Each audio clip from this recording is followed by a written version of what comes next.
দর্শক আসসালামু আলাইকুম। আমি ডক্টর আহমেদ নাজমুল আনাম, শিশু কিশোর নবজাতক এবং শিশু হৃদরোগ বিশেষজ্ঞ বরাবরের মধ্যে আপনাদের সবাইকে স্বাগতম জানাচ্ছি। দর্শক, গত পর্বে আমি প্যারেন্টিং এর 4টি স্টাইল সম্বন্ধে আপনাদের জানিয়েছিলাম, যে অথরিটেরিয়ান, অথরিটেটিভ, নেগলেক্টফুল এবং পারমিসিভ যে প্যারেন্টিং। আজকে সেই তালিকায় আমি আছি নতুন একটি প্যারেন্টিং স্টাইল, যেটি modern parenting style, helicopter parenting. এই শব্দটা আমরা প্রায় শুনেছেন, যে হেলিকপ্টার প্যারেন্টিং, সেটি নিয়ে আমি আজকে আলাপ করব, যে হেলিকপ্টার প্যারেন্টিংটা কি, এর সুবিধা বা অসুবিধা। তাহলে হেলিকপ্টার প্যারেন্টিং এখন একটি নতুন কনসেপ্ট। এটি হচ্ছে বাবা মারা সবকিছুতেই বাবুর প্রতিটা পদকে হেলিকপ্টারের মতো নজরে রাখবে।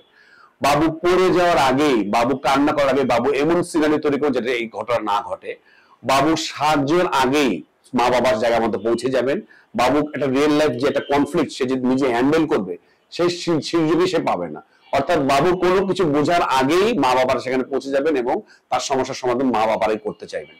তাহলে বাবুর যেটা একটা যে প্রবলেম সলভিং যে সিদ্ধান্ত নেওয়ার ক্ষমতা, সেখানে সেটা হবে না। বাবা মারা সবসময় হেলিকপ্টার মতে আশেপাশে ঘিরতে থাকবেন, বাবুকে নজরে রাখবেন, বাবুর প্রতিটা কাজে সাহায্যে আগেই চলে যাবে, বাবুকে খাইয়ে দেবেন। রিয়েল লাইফে যে প্রবলেম গুলো সে বাবু কখনোই জানতে পারে না, শুনতে পারে না।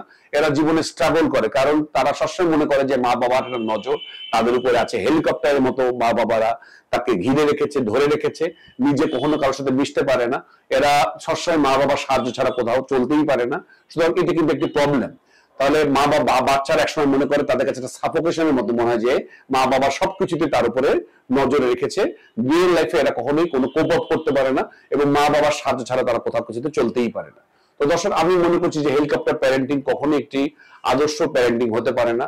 আপনার বাবুকে যদি আপনি সারাক্ষণ নজরে রাখেন বাবু কি করছে এবং বাবুর কোনো কিছু একটা হ্যান্ডেল করার, সিদ্ধান্ত নেওয়ার ক্ষমতা, একটা প্রবলেম সলভিং করার যে ক্যাপাসিটি, সেটা যদি আপনি ফ্লারিশ করতে না দিয়ে নিজেই সবকিছু সমাধান করে দেন, সবকিছু নিজেই করে নিতে চান, তাহলে কিন্তু কোনো লাভ হলো না। সে শিখবে না এবং ভবিষ্যতে সে যখন একা চলতে হবে তখন কিন্তু সে প্রবলেমে পড়ে যাবে।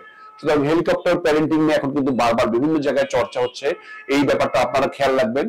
তো আমি আপনাদের যে গত 2 পর্বে যদি আমরা সামারাইজ করি, আশা করছি আপনারা গত পর্বটা দেখেছেন, যে এই যে 5টি প্যারেন্টিং স্টাইল সম্বন্ধে বললাম, আপনারা এর দোষ গুণাগুণ গুলো আপনারা নিজেরা ভাবুন।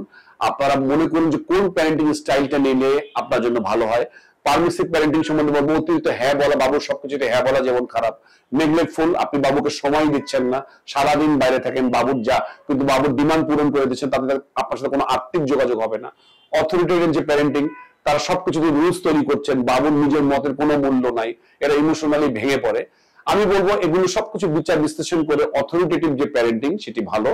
আপনারা বাবুর সাথে মিশুন, বাবুর কোনটা ডিমান্ড পূরণ করুন। বাবুকে যেটা খারাপ সেটা অবশ্যই শেখাতে হবে, কিন্তু হয়তো ফ্লেক্সিবল ওয়েতে কি করে সেটা তার সাথে কানেকশন করা যায়, তার সবকিছুতে হ্যাঁ বলা না করে একটা রুলসে রাখুন। তাহলে বাবুর সিদ্ধান্ত নেওয়ার ক্ষমতা, ভবিষ্যৎ জীবনে তার নিজস্ব চলার গতিপথ তৈরি করা, বন্ধু বান্ধবের সাথে মেশা, রিয়েল লাইফ কনফ্লিক্টটাকে ম্যানেজ করা, সবকিছু তার ভিতরে চলে আসবে। আপনারা কোন ধরনের প্যারেন্ট সেটা জানাতে পারেন, নিজেরা এই প্যারেন্টিং স্টাইল সম্বন্ধে কোনো কিছু জানাতে পারেন। আজ এ পর্যন্তই। পরবর্তী নতুন কোনো টপিক নিয়ে আবারও হাজির হবো। সে পর্যন্ত বরাবরের মতোই আল্লাহ হাফেজ।